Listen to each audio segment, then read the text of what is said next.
Hi everybody, Peggy McGuire here for English 104, Technical Writing.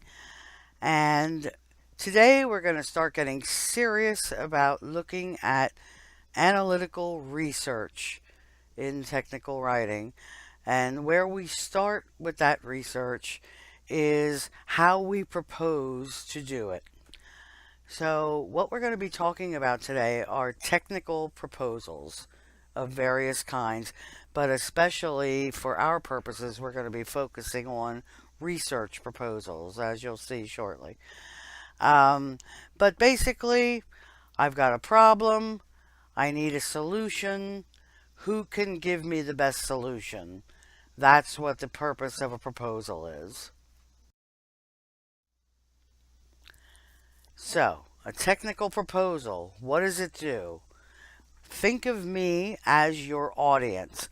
I'm somebody who has a problem, or I have a need, and you are writing a proposal. What is it that you're telling me?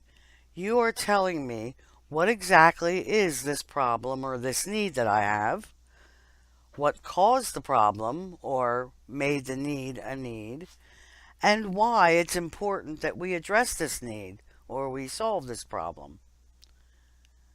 Second, I, as the person with the problem, want to know why I should spend my time, my money, my effort to address it.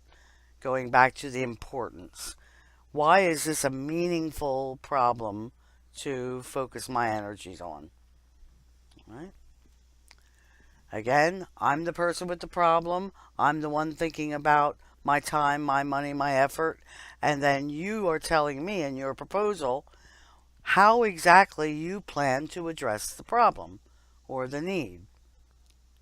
And you're going to tell me how you know that the plan you're telling me about is feasible and cost effective, because I want to know that whatever it is you say you can do will work and that it won't cost me too much.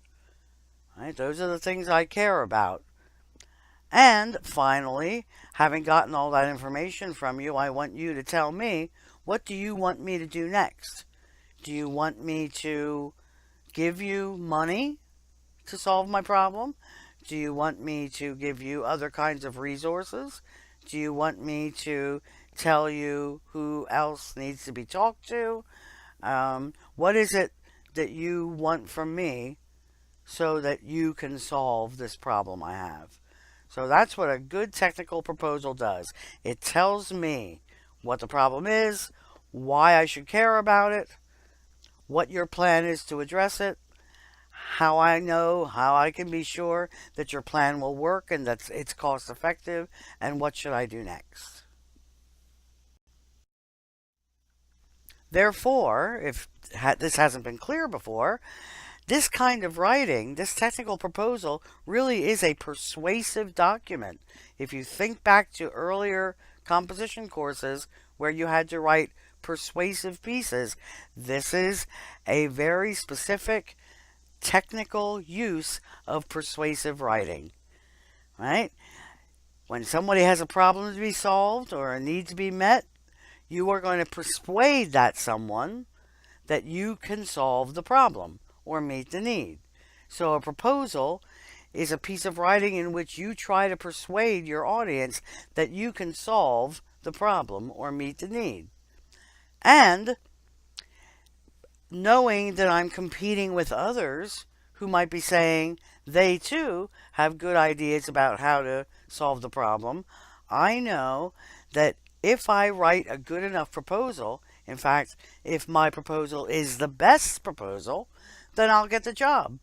You will choose me to solve your problem or to meet your need.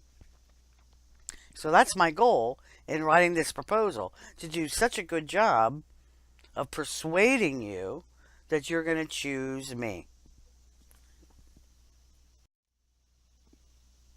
And what makes my proposal the best?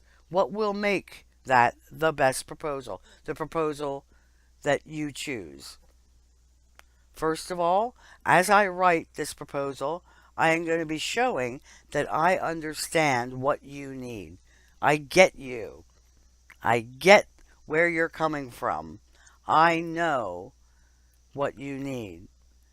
The extent to which I can convince you that I understand where you're coming from, the more likely you're going to choose me to solve your problem for you.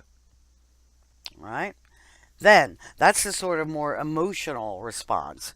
But then there's also the much more technical response, which is the plan that you're offering has to be clear and it has to be workable. It has to be feasible. So as I'm reading your proposal, I want to be saying to myself, okay, I understand what she's proposing, and yeah, this might work. It sounds good. It sounds doable. That's what I want to be saying as I read your proposal. A good way to get me to say that is for you as the writer to put your proposal together so that it feels very well organized and it looks like the work will be well managed. All right? So it just feels the writer puts it together in a way that makes me, the reader, feel like you've got your act together. You're well organized. You're going to manage this thing well. And here's another very important piece. It looks like, given what you say in your proposal, that you will, in fact, be able to complete the work by the deadline. So notice the two things that are really important when I have a need and you're trying to tell me you can address that need is that what I care about from a business perspective or from a technical perspective is time and money. So I'm going to, whatever you propose as a solution, I'm going to be looking for, will it save me time? Will it save me money? Okay?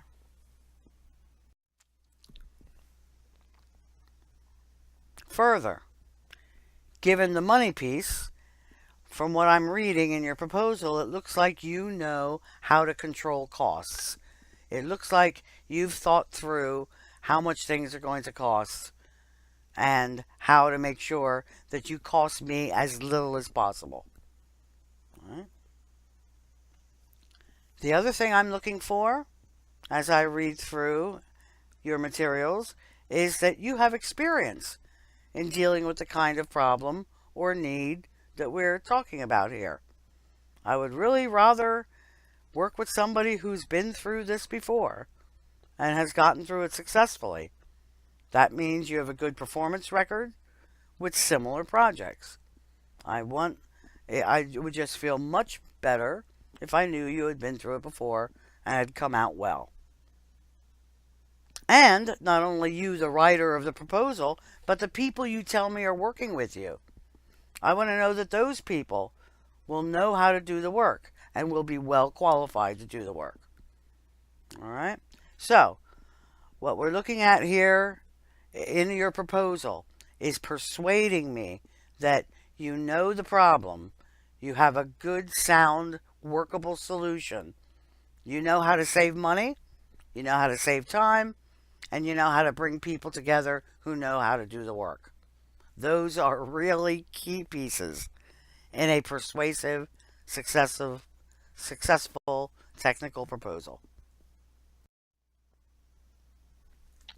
Okay, a couple of categories of technical proposals. First category, technical proposals may be either solicited or unsolicited. So what does that mean? Solicited means someone has already identified a problem or a need, and that person wants something specific done.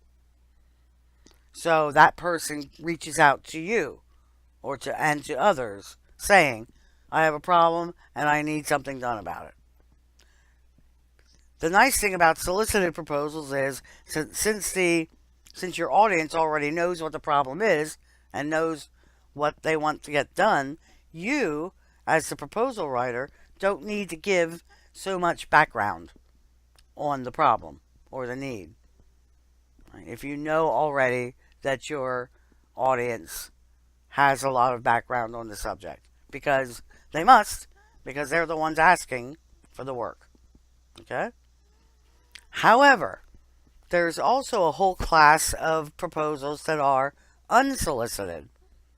which means they have not been directly requested by someone. In that case, it's really you identifying the problem or the need and then trying to persuade your audience of that need or that problem. So, it's on you to grab the reader's attention, to provide sufficient background, and to offer incentives. You're persuading your reader that there is a problem and that you have a good solution. And you do that in a way that makes the reader believe you. That's really what you have to do. All right? Now, another way of classifying these technical proposals. They may be either formal or informal. A formal proposal, and this would be especially true of unsolicited proposals, but often solicited as well. A formal proposal takes on the look and the format of an official report. So think about research paper, okay? Front matter, text, attachments. It's a major report that looks official. All right? However, sometimes, especially if the matter is an internal matter, you may have an informal proposal, which could be no more than a letter or an email or memo. And again, so this would be most likely within an organization or a business. Someone has identified a need or a problem and is communicating that to other people within the organization. That may not need to be as formal. It could be as brief as a memo. All right?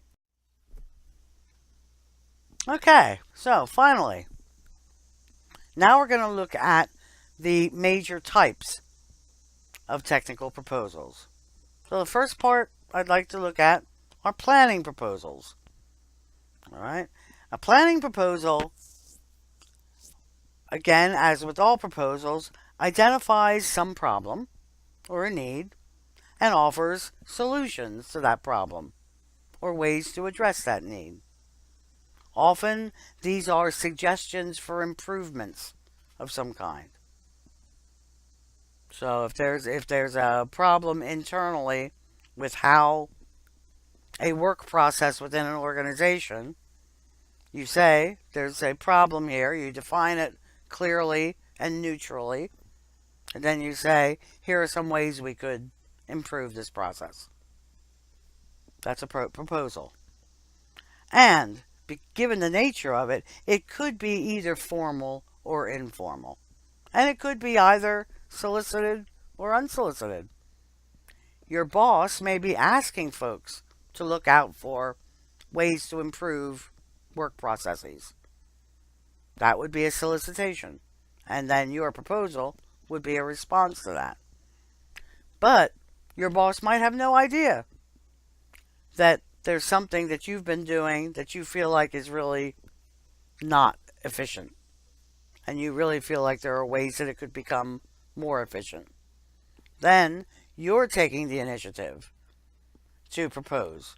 That would be unsolicited, nevertheless important. All right? And again, the formal, informal is often a matter of, is this an internal issue or an external one? Okay, so come back here for a moment. This is the kind of proposal you're going to be working on over the next couple of weeks, and it's going to be a proposal to do a major piece of analytical research on some topic that you all care about and have some expertise in. So with that, good luck. Till next time.